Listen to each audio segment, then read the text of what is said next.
৪ August সেদিন ফেনীর এক প্রান্তে চলছিল শ্রাবণধারা, আরেক প্রান্তে চলে বর্বর হামলা ও গুলিবর্ষণ। সেই হামলায় ঝরে পড়ে ডজন খানেক আন্দোলনকারীর তাজা প্রাণ। তাদেরই একজন সদরের তুলাতুলি এলাকার সাইদুল হক শাহী। মহাসড়কের মহিপালে আন্দোলনরত শাহী দুর্বৃত্তদের গুলিতে প্রাণ হারান। নতুন খামে পুরনো চিঠি লেখা যে টি শার্ট পরে আন্দোলনে যেতেন শাহী, ছেলের সেই টি শার্ট জড়িয়ে ধরে কাঁদেন মা। ছেলের কাপড় দেখে গন্ধ শুকে ছেলের স্পর্শ খোঁজেন। অনেক আদরে ছিল, আমি অনেক কষ্ট করে মানুষ করছি, অনেক কষ্টে মানুষ করছি। ছেলেদেরকে ধরেন ধার কর্জ করছি, লোন লইছি। লেগুনা চালক দরিদ্র বাবা শাহীকে উচ্চ মাধ্যমিক পর্যন্ত পড়িয়েছেন। অর্থ কষ্টে নিয়মিত পড়ালেখা করতে পারতেন না, তারপরও ভর্তি হন মিরসরাইয়ের বারোয়েরহাট সরকারি কলেজে। ছেলেকে ডাক্তার বানানোর স্বপ্ন কেড়ে নিল ঘাতকের বুলেট। এখন অন্তর্বর্তী সরকারের কাছে বিচারের আশায় পরিবার ও স্বজনরা। আমার ছেলেরে আমি মানে বড় একটা আশা ছিল যে ডাক্তার বানাবো, দেশের জন্য ডাক্তার বানাবো। এই তো সন্ত্রাসীদের কারণে তো ডাক্তার বানাতে পারিনি, দেশের জন্য শহীদ হয়েছি। আমার ভাই খুব ভালো একটা ছেলে ছিল, মানবিক ছিল, মানে হে চাইছে যে দেশের জন্য। হে 2018 সালের কোটা আন্দোলনের সময় যুক্ত ছিল। পরশুরামের রাজেশপুর গ্রামের আরেক শিক্ষার্থী ইকরাম হোসেন কাউসার। ঢাকার কবি নজরুল কলেজে অর্থনীতিতে স্নাতকোত্তর পড়ুয়া কাউসার থাকতেন লক্ষ্মীবাজারের একটি মেসে।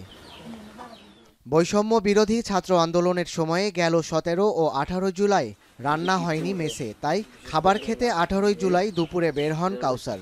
জুমার পর সড়কের পাশে ভ্রাম্যমাণ হোটেল থেকে ভাত চেয়ে খান কাউসার। পরে দোকানদার রাতে খাওয়ার জন্য একটি বিস্কুটের প্যাকেট ধরিয়ে দেন। এরপর সড়ক পার হওয়ার সময় প্যাকেটটি ছিঁড়ে বিস্কুট মুখে দেওয়ার সময়ই পেছন থেকে মাথায় গুলি লাগে। মুহূর্তেই কাউসারের মগজ ছিটকে পড়ে সড়কে।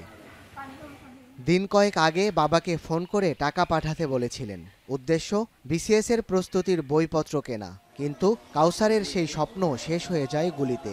প্রাথমিকে বৃত্তি, মাধ্যমিক ও উচ্চ মাধ্যমিকে জিপিএ 5 এবং স্নাতকে অর্থনীতি বিভাগ থেকে প্রথম শ্রেণীতে উত্তীর্ণ কাউসারের এমন মৃত্যু মানতে পারছেন না স্বজন ও গ্রামবাসী।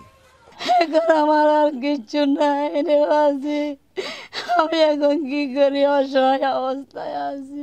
বড় হবে, ও বলছে বিসিএস ক্যাডার হবে, আমাদের এই দরিদ্র ফ্যামিলিও উঠাইবে, একদিন উন্নত করবে এই পরিবারকে।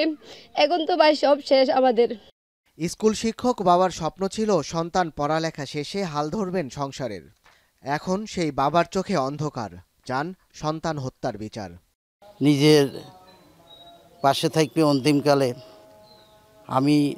আমাকে সে মাটি দিত, আমার লাশ বহন করত।